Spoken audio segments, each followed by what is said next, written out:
Kosher. Esta es una expresión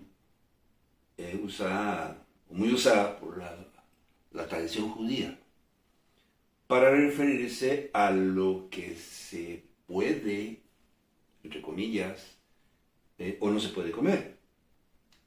Eso es muy interesante porque la palabra kosher no aparece en las Sagradas Escrituras, es más bien una adaptación del hebreo kashrut, si esa es la pronunciación, que se usa para referirse a las leyes o normas sobre los alimentos que se pueden comer. Y básicamente lo que quiere decir es apto, apropiado, adecuado, correcto o lícito, inclusive puro.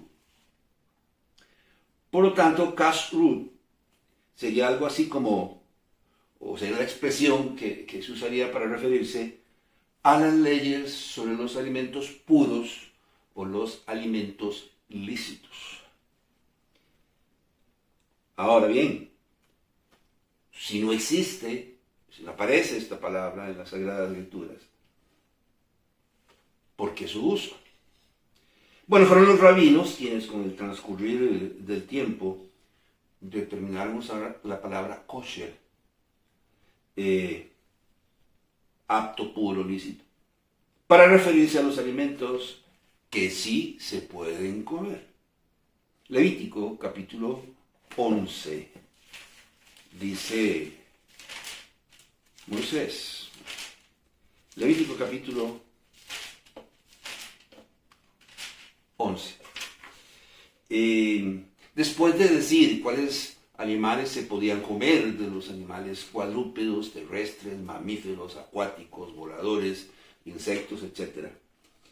Dice en el versículo 46 y 47, esta es la ley acerca de las bestias y las aves, y todo ser viviente que se mueve en las aguas, y todo animal que se arrastra sobre la tierra, para hacer diferencia entre lo inmundo y lo limpio, y entre los animales que se pueden comer y los animales que no se pueden comer. Con respecto a los rabinos, como nosotros los conocemos hoy, surgieron con la caída del segundo templo, allá del año 70 después de Cristo, a mano de los romanos, y vinieron a sustituir a la casta de falsos sacerdotes saduceos, convirtiéndose en una autoridad y una escuela espiritual para los judíos. ¿Cómo? Surgieron años, pero al Señor le decían rabino. Sí, de la manera más simple, el maestro. El rabino era eso, un maestro, una persona que impartía educación o formación a los niños judíos, simplemente. Pero después de la caída del segundo templo, en el año 70, con los romanos, vinieron a sustituir, repito, a los falsos sacerdotes saduceos, convirtiéndose en una autoridad, ya no en un educador, sino en una autoridad y escuela espiritual para los judíos. Hoy están divididos entre reconstructivistas, reformistas, conservadores, ortodoxos o ultraortodoxos. Todos con su manera de ver la Torá, los 5 libros de la ley de Moisés, y la Tanaj, o sea, el resto de libros del Antiguo Testamento. Todos con su propia manera de ver la Torá y la Tanaj, y muchas veces aferrados, ¿verdad?, a sus propias interpretaciones y a sus traducciones. Quiere decir que la tradición rabínica ha pasado de generación en generación a otros rabinos, a otras escuelas rabínicas y por lo tanto al pueblo judío, cimentando más lo que piensan y lo que creen en las interpretaciones y enseñanzas de los rabinos que en la misma Torá o la misma Tanaj. Desde ese punto de vista conozco gente que se dice judía y nunca ha leído la Torá y la tienen en su casa, o la Tanaj, nunca. No tienen la costumbre ni siquiera de hacerlo, pero sí se nota cierto grado de formación porque escuchan a los rabinos y aprenden de lo que los rabinos básicamente dicen. Algunos de ellos se desviven por lo que deben o no comer. Quizá por eso en el mercado se han incrementado, óigame bien, los alimentos kosher o lícitos en un 2000%. O sea, quiere decir que en los mercados, en el mercado en general, cada vez hay más alimentos kosher, porque muchos de ellos se han dedicado a establecer listas, ¿verdad?, de alimentos que sí se pueden comer. El Señor allí en Levítico, en el capítulo 11, estableció leyes sobre las que se podía o no se podía comer, pero si usted lee bien, habla de animales, de carnes, ¿verdad?, de aves, de cuadrúpedos, de reptiles, etc. No dice nada de frutas y no dice nada de verduras. Sin embargo, los rabinos han establecido cualquier cantidad de listas de lo que sí se puede o no se puede comer, y eso ha incrementado las ventas de alimentos kosher en un 2000% en los últimos años, teniendo así la mano más alimentos lícitos que sí se pueden comer. Olvidando que las leyes establecidas por Dios en el Antiguo Testamento estaban y están relacionadas con la santidad de Dios más que con tradiciones e interpretaciones de los rabinos.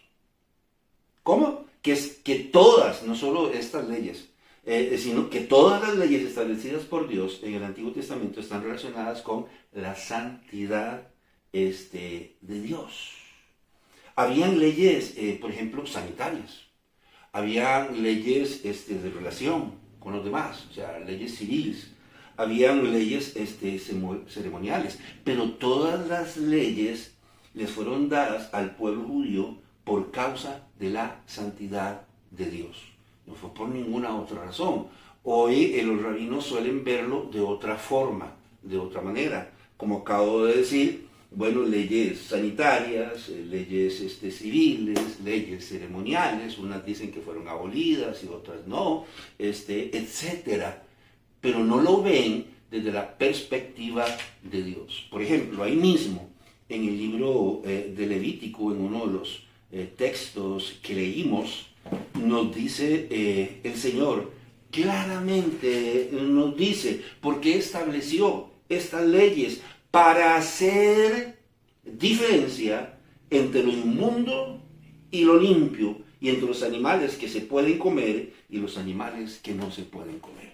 ¿Por causa de qué? Por causa de la santidad de Dios. En el contexto, Moisés viene diciendo acerca de Dios, porque yo soy Jehová vuestro Dios, vosotros por tanto os santificaréis y seréis santos, porque yo soy santo. Así que no contaminéis vuestras personas con un animal que se arrastra sobre la tierra. Entonces, ¿por qué estableció en particular esta ley? Para hacer una diferencia entre lo impuro o entre lo puro y lo profano. Para eso fue. El Señor quería enseñarle al pueblo que hay cosas que a Él no le gustan, que no le agradan, que simplemente no es que Él no quiera, es que no puede tolerarlas. Entonces, simple y sencillamente estableció estas leyes. Dice, yo soy santo, o sea, estoy por encima de lo más puro o por encima de lo más vil. Eso quiere decir santo, apartado, separado. Bueno, entonces ustedes van a tener una relación conmigo, también van a tener que aprender a separarse de lo que a mí no me agrada. Entonces, estas cosas las estableció el Señor para que ellos pudieran hacer una diferencia entre lo limpio, ¿verdad?, y entre lo impuro. Simplemente, entonces fueron establecidas por causa de la santidad de Dios, no por la ocurrencia de ninguna persona. Algo que debemos recordar es que las leyes kashrut, ¿verdad?, estaban relacionadas no solo con lo que se podía comer, sino con cualquier cosa inmunda que cayera o tocara cualquier otra. Entonces, por ejemplo, una mujer con el ciclo menstrual no era inmunda, era considerada inmunda. Acabamos de decir por qué fueron establecidas estas leyes, ¿no? De manera que si ella se sentaba en una silla, esa silla iba a ser inmunda.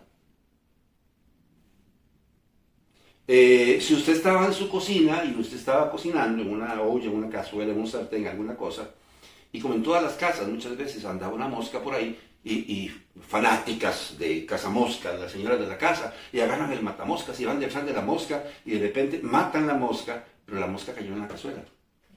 Usted y yo no la comeríamos porque simplemente cayó la mosca, pero desde una perspectiva judía, esa comida fue contaminada y fue declarada inmunda porque un animal inmundo muerto cayó sobre ella. Por ejemplo, en el caso de Sansón, mató un león hijo. Sansón, el mataleones, ¿verdad? Y con sus propias manos se agarró al león y lo mató. Pero días después pasó y había un panal de miel ahí. Y él tomó el panal y comió y le dio a sus padres. El león era un animal inmundo. En este caso, ¿cuál era el problema? Que había muerto. ¿Y cuál fue el otro problema? Que ahí surgió un panal. Y ese panal estaba contaminado porque el animal estaba muerto. De manera que Sansón se contaminó cuando tomó la miel que se encontraba en el cadáver del león muerto, que era un animal inmundo. Entonces no solo se trataba de decir, bueno, esta comida sí se puede comer, esta otra comida no se puede comer, sino que también la palabra de Dios habla de aquellos alimentos que fueron contaminados por un animal muerto. Entonces, por ejemplo, dice, y todo aquello sobre que cayere algo de ellos después de muertos será inmundo, sea cosa de madera, vestido de piel, saco, sea cualquier instrumento con que se trabaja, será metido en agua y quedará inmundo hasta la noche, entonces quedará limpio. A veces esas cositas no se contemplan. ¿Cómo me garantiza usted? Acabamos de vivir nosotros una experiencia que el arroz que usted consume no está contaminado por un animal muerto, o los frijoles. Y resulta que vemos que el arroz tiene larvas. Y tuvimos que hacer todo un reporte y un informe. Oigan, están vendiéndonos arroz contaminado. Y los frijoles, y los dejamos ahí en el paquete que vienen lavados y escogidos y demás. Y de repente vemos larvas. Entonces, ese arroz y ese frijol son inmundos. Aunque no aparezcan en la lista, porque un animal que es inmundo y muere, porque no me puede garantizar que todas las larvas que están ahí están vivas, fueron consideradas inmundas. O fue considerado, están contaminando el arroz y los frijoles. ¿Cómo podemos garantizar eso?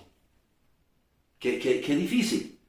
Entonces se ha olvidado que estas leyes fueron establecidas por Dios y que están relacionadas con la santidad de Dios, más que con las tradiciones o las interpretaciones de los rabinos. Esa es la verdad, ¿verdad? Es claro que Dios creó y constituyó, y escúcheme bien lo que voy a decir, santificó al pueblo de Israel para hacerle un pueblo especial. Quiere decir que un día Dios abrió las ventanas de los cielos y miró todos los pueblos que había en la tierra y de repente dice, voy a escoger y a separar a este pueblo para mí, y lo voy a hacer un pueblo especial. Deuteronomio capítulo 7, versículo 6. Porque tú eres pueblo santo para Jehová tu Dios. Jehová tu Dios te ha escogido para hacerle un pueblo especial, más que todos los pueblos que están sobre la tierra. Y si usted sigue leyendo, dice, no es porque ustedes sean muy lindos, no es porque ustedes sean muy bonitos, no es porque ustedes son mejores que nadie, porque ustedes más bien son un pueblo insignificante. Hay una novela, yo no recuerdo si era La Violetera o cuál era, pero de unos hombres educados que hacen una apuesta y contratan a una mujer que vende flores en la calle. Una mujer del vulgo que no sabía leer ni escribir, le dice, yo te apuesto que yo la convierto en una dama de sociedad. Y hacen la apuesta. Y uno de ellos se dedica a enseñarle a leer y escribir, modales, a caminar, a vestirse, a comportarse en una mesa, etcétera, etcétera, etcétera. Bueno, esta dama de las camelias, y es así como es que se llama, o la violetera, no sé, es Israel. Y está diciendo, Dios lo escogió a ustedes, no porque eran los mejores, sino porque eran un pueblo insignificante. ¿Y para qué escogió Dios un pueblo insignificante? Ahí está diciéndolo. Para hacerle un pueblo, ¿qué cosa dice? Especial. Y Dios le llamó al pueblo de Israel ¿verdad? Y los santificó, los escogió y los apartó para hacerle un pueblo especial.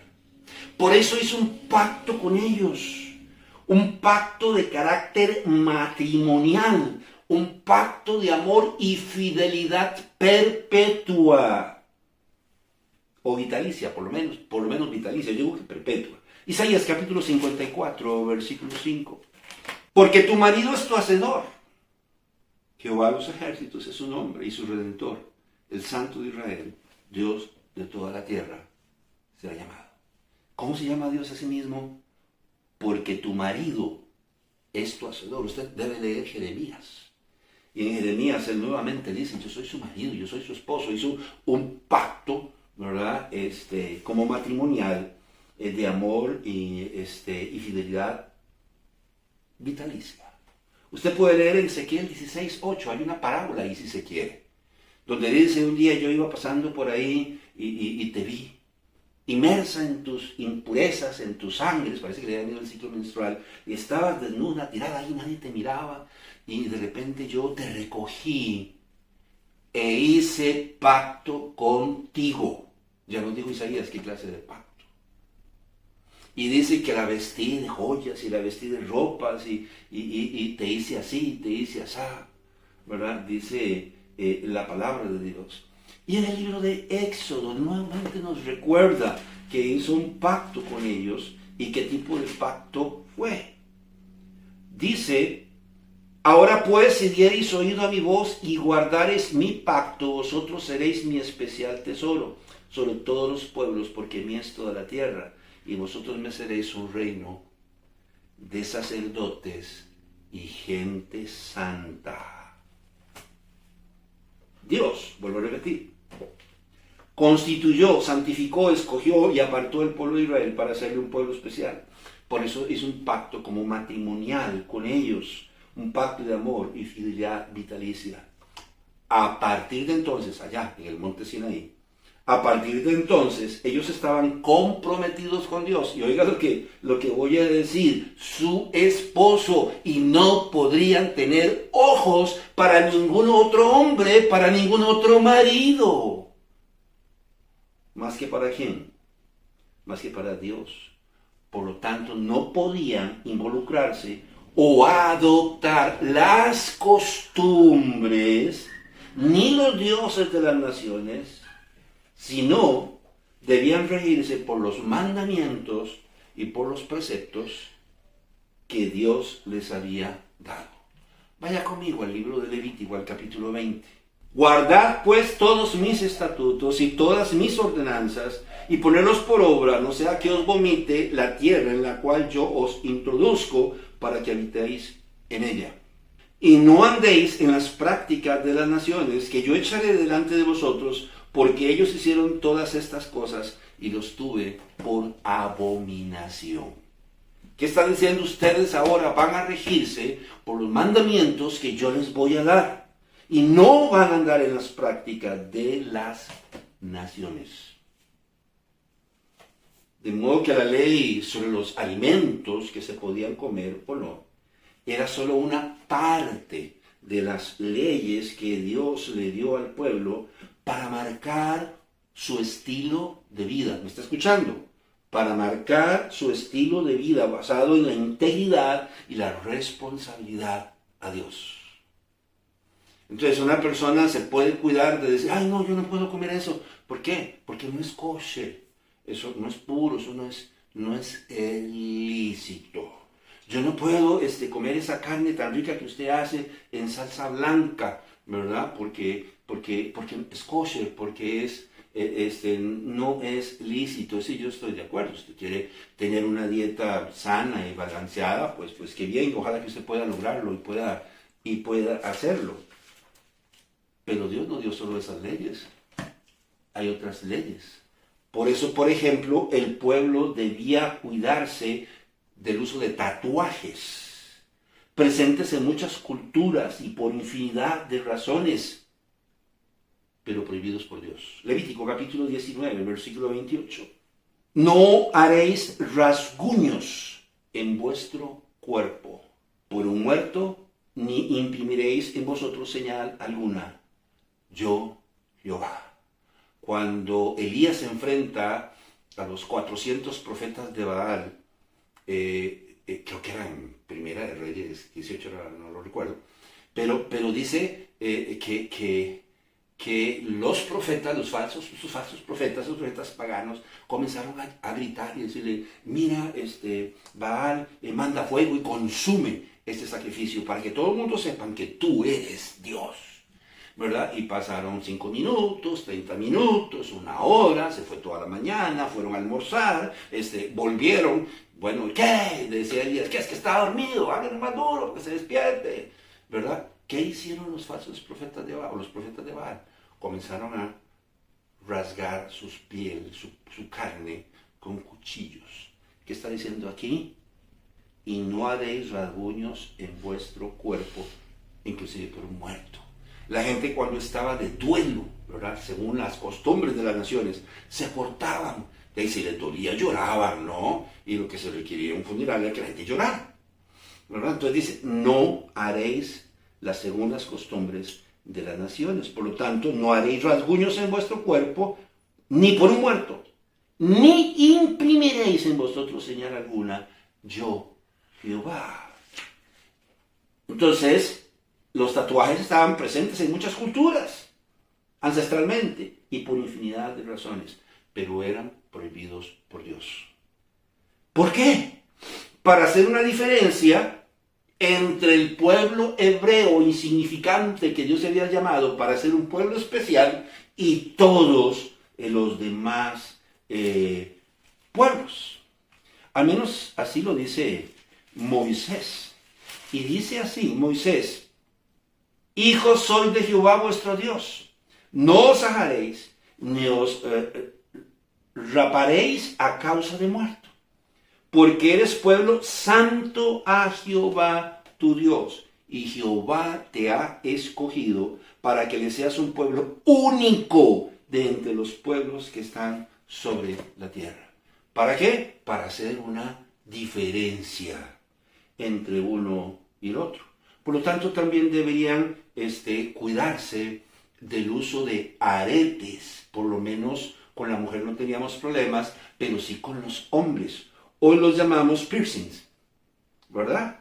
Si bien es cierto, su uso es muy antiguo y expresaba muchas cosas, dependiendo de la cultura, esta costumbre de usar piercings se popularizó con otros matices a partir de los años 60 y 70, con la aparición del movimiento hippie, quienes viajaron a la India y aprendieron muchas costumbres y adaptaron muchas de sus costumbres y volvieron con esas costumbres a Norteamérica o al mundo entero. Yo, por ejemplo, niño, yo recuerdo hippies en donde yo vivía, en Atillo, y yo recuerdo un Volkswagen, ¿verdad? Y pintado de colores, ¿cómo es que se llaman?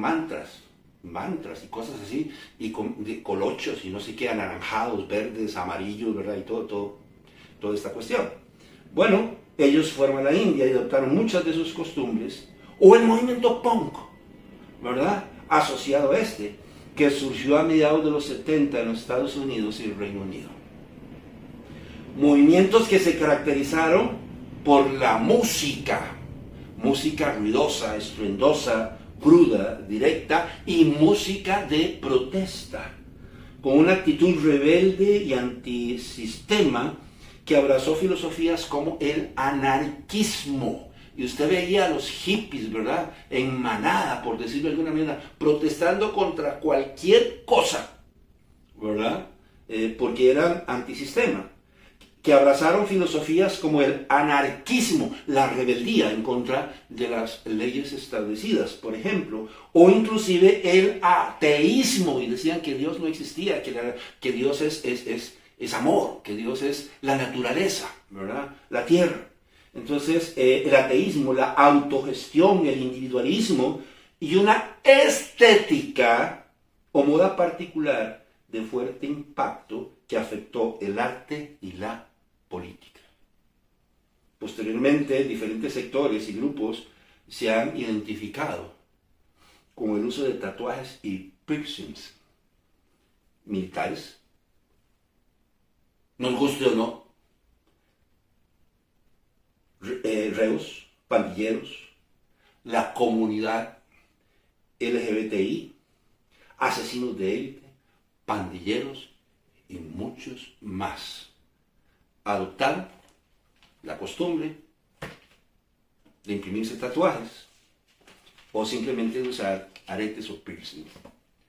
Hoy su uso está supeditado a la búsqueda de identidad.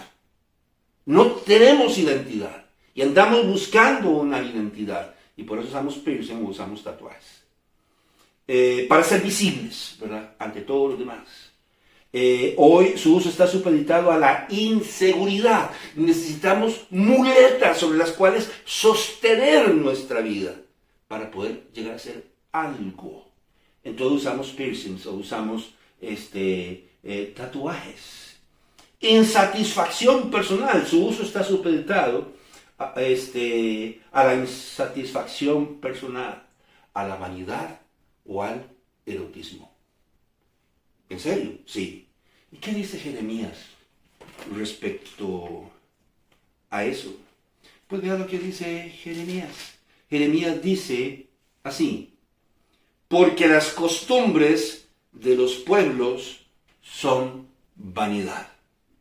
De manera que si una persona usa tatuajes y usa aretes o piercings, simple y sencillamente porque anda buscando su propia identidad, ser visible ante los demás, o porque se siente inseguro y necesita muletas, o porque se siente insatisfecho con su cuerpo, con su cara, con su forma, y se encuentra satisfecho, eso es vanidad, aun así lo haga por erotismo. Eso es vanidad. Y está diciendo claramente, porque las costumbres de los pueblos son vanidad. Los tatuajes y los piercings son usados por hombres y mujeres en la nariz, ¿verdad? En el iris del ojo, ya hay gente que se está tatuando el iris del ojo, las orejas, en los labios, en la lengua, la piel se ha convertido en un lienzo, ¿verdad? En el ombligo, en los pezones, en los órganos genitales, en el pene, en los labios de la vagina, en el clítoris, tanto hombres como mujeres. Se ha llegado a tal grado de insatisfacción personal que hay personas que han ido aún más allá y han llegado a usar modificadores corporales extremos, como el Señor que estamos presentando en esta imagen. Dependiendo de cómo se perciban. Entonces tenemos el hombre lagarto, o el hombre reptil, el hombre cocodrilo, o tenemos el hombre extraterrestre, ¿verdad?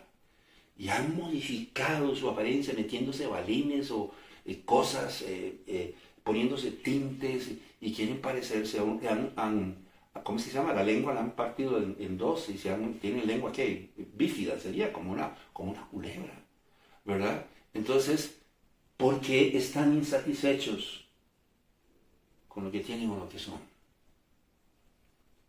Otros han, dice la palabra de Dios, incurrido en otras cosas. Pero la palabra de Dios no solo habla de las leyes sobre lo que se puede y no se puede comer. Dice que debemos cuidarnos, o dice la palabra de Dios que el pueblo debía cuidarse del uso de tatuajes, del uso de piercings y del uso de símbolos paganos. Deuteronomio capítulo 18.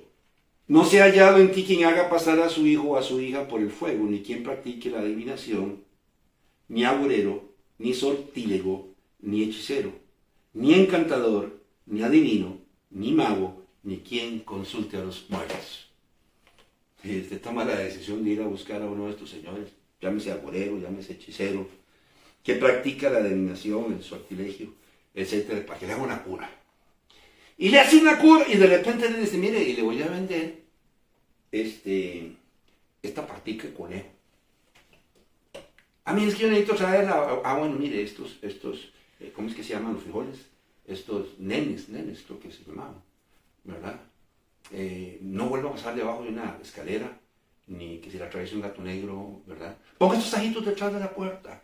Y siempre le damos aguizote para traer el dinero, para traer el amor, la buena suerte, ellos siempre van a acompañar sus curas o sus cosas con amuletos.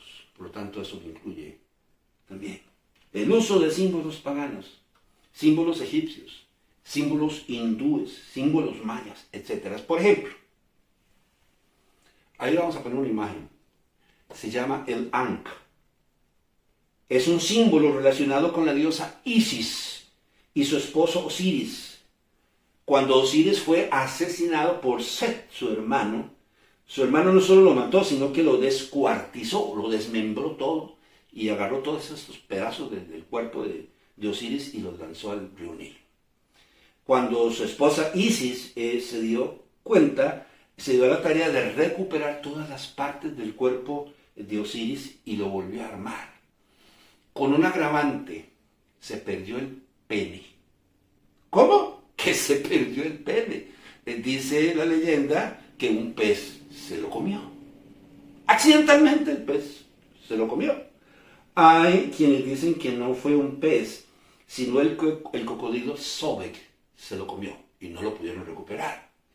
Entonces Isis sustituyó el falo o el pene de su marido por un miembro elaborado con barro. ¡Pum! Y se lo puso. Del tamaño, de la longitud, del grueso, de la textura que ella quería. ¡Pum! Entonces ella se convirtió en un ave, dicen que en Milano. Y ella se convirtió en un Milano y con la ayuda de Anubis, el dios Anubis, ella se convirtió en un ave y comenzó a aletear sobre Osiris, ¿verdad? Yo no sé qué invocaciones y cosas hizo, y el hombre volvió a la vida con su falo ahí, de barro. Entonces, ya que estaba erecto ahí, pues ella se dejó penetrar, y adivinen, quedó embarazada. El problema es que Osiris murió, la cosa no funcionó, y ella quedó embarazada, y tuvo un hijo que se llamó, y ya le voy a decir, Horus. Hay una película por ahí dando vuelta que se llama Los Reyes, los dioses de Egipto, ¿verdad? Y cómo pierde un ojo Horus, y él se dedica a buscar cómo poder recuperarlo. ¿Recuerda usted? Bueno, por ahí anda la cosa. Pues bien, de ahí que se dice, si usted puede ver la imagen, que la T de la parte inferior del Ankh representa los atributos sexuales masculinos, mientras que el asa, ¿verdad? Ese ojito ahí, representaría el útero o el pubis de la mujer, representando así no solo una deidad, sino a las deidades de la fertilidad, como Inanna, como Ishtar o Astarte, Afrodita o Venus, dependiendo de la cultura, Baal y Asera, que siempre eran dioses que venían en pareja. Entonces son símbolo de la fertilidad, del amor, del erotismo, ¿verdad? Asociado a la historia que les acabo de contar. El ojo de Horus, ahí hay otra imagen, mírela, el ojo de Horus.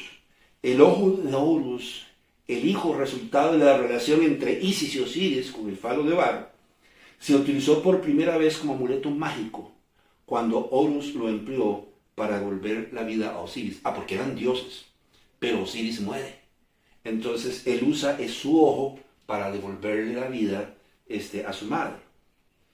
Gozó de tanta popularidad en el antiguo Egipto que llegó a ser considerado uno de los amuletos más poderosos, ¿verdad? Potenciaba la vista, entre otras cosas, protegía y remediaba las enfermedades oculares, además de contrarrestar los efectos del mal de ojo y proteger a los difuntos. Entonces usted iba donde el hechicero, donde el agorero, y le dibujaba un ojo de Horus, ¿verdad? Para protegerlo del mal de ojo y todas estas cosas. Llegó a ser un talismán que simbolizaba la salud, la prosperidad, la indestructibilidad del cuerpo y la capacidad de renacer. En la actualidad sigue siendo utilizado como un amuleto por personas que practican diversas religiones en todo el mundo. Quien use el ojo de Horus está diciendo por cuál camino está empezando a transitar y por cuál camino va a seguir transitando. Y está diciendo hacia dónde va y cómo cree y cómo piensa. La palabra de Dios está en decir que debemos marcar una diferencia entre el mundo y nosotros. Primero Juan capítulo 2, versículo 15 y 16. No améis al mundo, ni las cosas que están en el mundo. Si alguno ama al mundo, el amor del Padre no está en él, porque todo lo que hay en el mundo, los deseos de la carne, los deseos de los ojos y la vanagloria de la vida, no proviene del Padre, sino del mundo.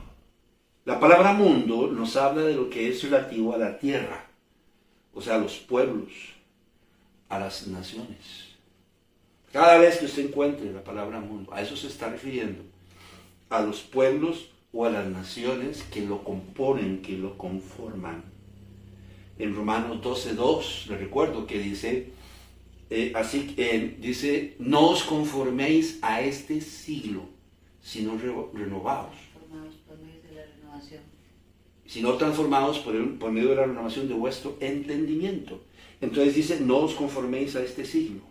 La palabra siglo, por su parte, es complementaria a la palabra mundo y nos habla de lo que es relativo al tiempo, a los periodos y a las edades. O bien sea, el pueblo debía separarse de las tradiciones, prácticas, costumbres y modas impuestas por los pueblos o las naciones del mundo en cualquier edad o periodo de la historia. Recuerda lo que dijo Moisés en el libro de Levítico. Recuerda usted lo que dijo. Y no andéis en las prácticas de las naciones que yo echaré delante de vosotros, porque ellos hicieron estas cosas, y los tuve por abominación. O sea, esto merece un estudio sistemático y profundo para poder interpretarlo correctamente. La respuesta es no. La palabra es clara y dice no. No requiere ningún estudio profundo ni ninguna interpretación. En el libro de Efesios nos dice a nosotros, en el capítulo 4, en el versículo 17, esto pues digo y requiero. O sea, lo quiero más de una vez. Esto pues digo y requiero en el Señor, que ya no andéis como los otros gentiles que andan en la vanidad de su mente. ¿Qué está diciendo Pablo? Que ya no andéis como los otros gentiles. Cuando usamos este pasaje, una vez alguien me preguntó, hermano, ¿pero qué quiere decir gentiles? Quiere decir los demás pueblos o naciones del mundo, que no son judíos, que no son descendientes de Abraham, de Isaac o de Jacob. Eso es lo que está diciendo. Las naciones. Esto pues digo y requiero en el Señor, que ya no andéis como las otras naciones, en las tradiciones y costumbres de las naciones. La moda gótica. Algunos lo llaman retro. Donde predomina el color negro. El maquillaje dramático. Recuerda Kiss, esta banda Kiss. Ellos eran punk y después se apartaron. Estéticamente siguieron siendo punk, pero la música protesta y las letras y esto lo cambiaron, se separaron. Pero ellos empezaron como punk. Entonces los Kiss, ¿verdad? Que se vestían como demonios y le dan de así, todas esas puestas, ¿verdad? Entonces, la moda gótica predomina el color negro, el maquillaje dramático, los labios oscuros, delineado de ojos en negro, piel pálida y un cabello que suele ser teñido de negro. Se utilizan accesorios con motivos como cruces o calaveras, ¿verdad? Murciélagos y elementos de encaje o cuero, como sombreros, cinturones o guantes. Suelen usar botas plataforma, tacones altos o botas militares, a menudo decoradas con cuero, encaje o cadenas de metal. La moda gótica nació a finales de los años 70 y principios de los 80, influenciada por el movimiento punk y el surgimiento de bandas como, ya ver cómo lo pronuncio esto, Siouxsie and the Banshees, The Damned y Joy Division.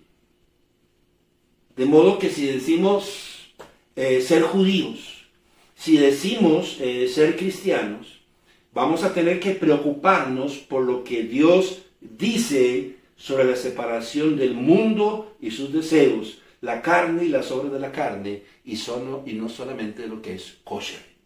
Yo digo, voy a llegar a la iglesia con una esvástica aquí. Voy a llegar así a la sinagoga con una esvástica en mi pecho. Y usted, si es judío o cristiano, se va a ofender. Pero yo no me puedo ofender cuando alguien es gótico. Yo no me puedo ofender cuando alguien se tatúa o cuando usa piercings. Bueno, la verdad es que no debería. Porque Dios nos manda a ser compasivos y misericordiosos y tolerantes. Nada más queremos transmitir una verdad. Que no solo se trata de determinar qué es kosher o no.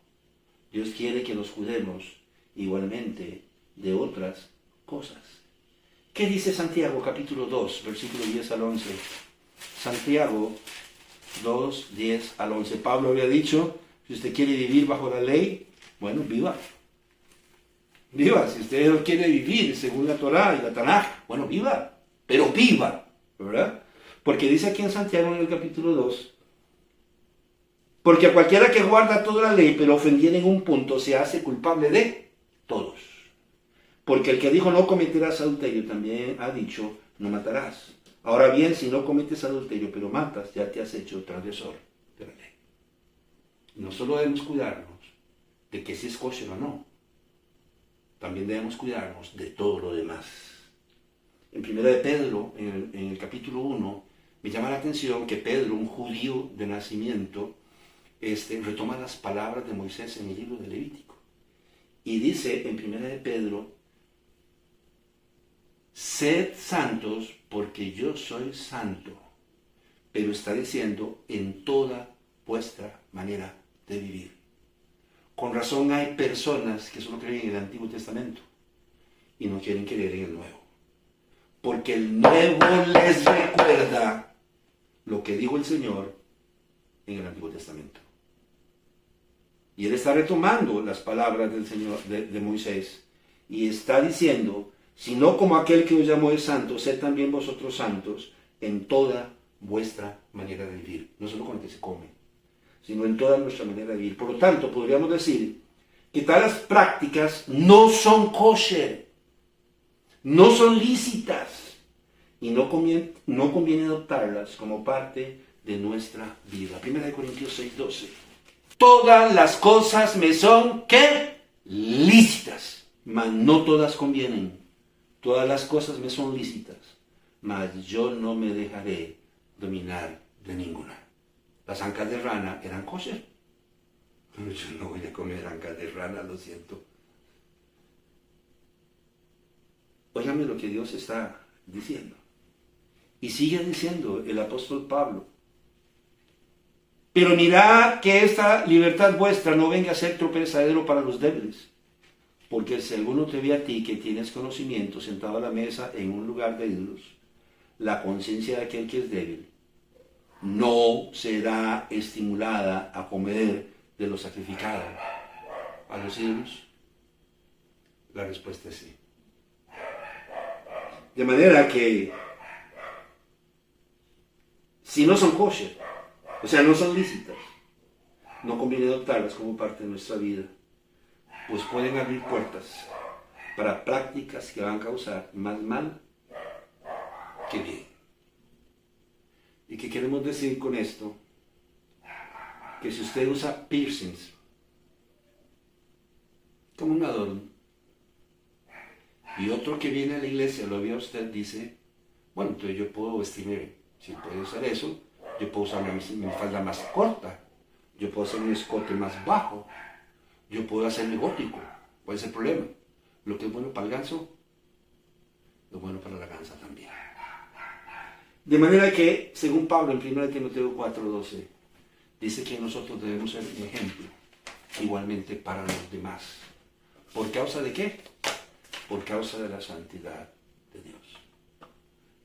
Mi nombre es Carlos Corrales, que la pases bien en este día.